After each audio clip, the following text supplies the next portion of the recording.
નમસ્કાર દર્શક મિત્રો, ટીવી18 ન્યૂઝમાં આપનું સ્વાગત છે। ટીવી18 ન્યૂઝ ગુજરાતની પળે પળની ખબર ધરાવતી ગુજરાતી ન્યૂઝ ચેનલ છે। હવે જોઈએ મુખ્ય સમાચાર। શાહીબાગમાં મહિલા ડોક્ટર અને ઈસનપુરમાં વૃદ્ધાના દાગીના સહિત કુલ 4.29 લાખની ઠગાઈ। સાયબર ગઠિયા દ્વારા લોકોને વાતોમાં ભોળવીને છેતરવાના વધતા કિસ્સા। સોનીએ દાગીનાની રણી બનાવી મજૂરી લીધા બાદ રૂપિયા કે દાગીના આપ્યા નહીં। સાયબર ગઠિયા દ્વારા અનકેન પ્રકારે લોકોને મેસેજ મોકલીને ઠગાઈ આચરવાના કિસ્સા વધી રહ્યા છે। શાહીબાગમાં સિવિલ હોસ્પિટલની મહિલા ડોક્ટરને તમારા પિતાને નાણાં ટ્રાન્સફર કરવાનું કહ્યું છે તેમ કહીને ખોટા ક્રેડિટના ટેક્સ મેસેજ કરીને ગઠિયાએ ₹29,000 પડાવ્યા હતા। તેમજ ઈસનપુરમાં વૃદ્ધાએ જ્વેલર્સને દાગીના બનાવવા આપેલ 91 ગ્રામ સોનું અને મજૂરીના ₹18,000 મળી કુલ 4 લાખ લઈ દાગીના બનાવી આપ્યા નહીં કે પછી રૂપિયા પરત કર્યા ન હતા। આ બંને બનાવમાં પોલીસે ગુનો નોંધીને વધુ તપાસ હાથ ધરી છે।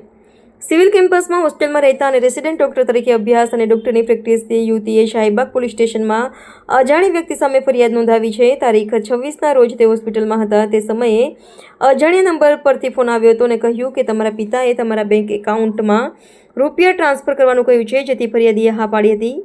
થોડીવાર પછી ગઠિયાએ ખોટા રૂપિયા ક્રેડિટ થયાના ટેક્સ મેસેજ મોકલ્યા હતા અને વધુ રૂપિયા તમારા એકાઉન્ટમાં આવી ગયા છે તો પરત મોકલો કહીને કુલ ₹29,000 પડાવી લીધા હતા। બાદમાં બીજા રૂપિયા ટ્રાન્સફર ન થતાં ઠગાઈની જાણ થઈ હતી। આ અંગે પોલીસે ડોક્ટરે અજાણ્યા ગઠિયા સામે શાહીબાગ પોલીસ સ્ટેશનમાં ફરિયાદ નોંધાવી છે।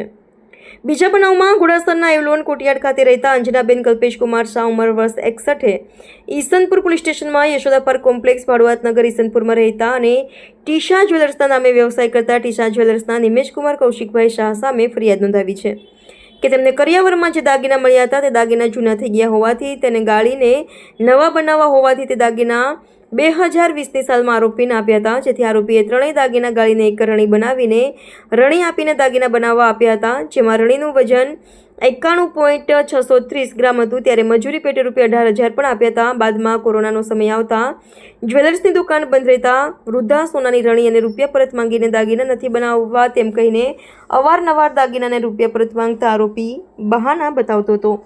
ટીવી18 ન્યૂઝ ગુજરાતી અમદાવાદ।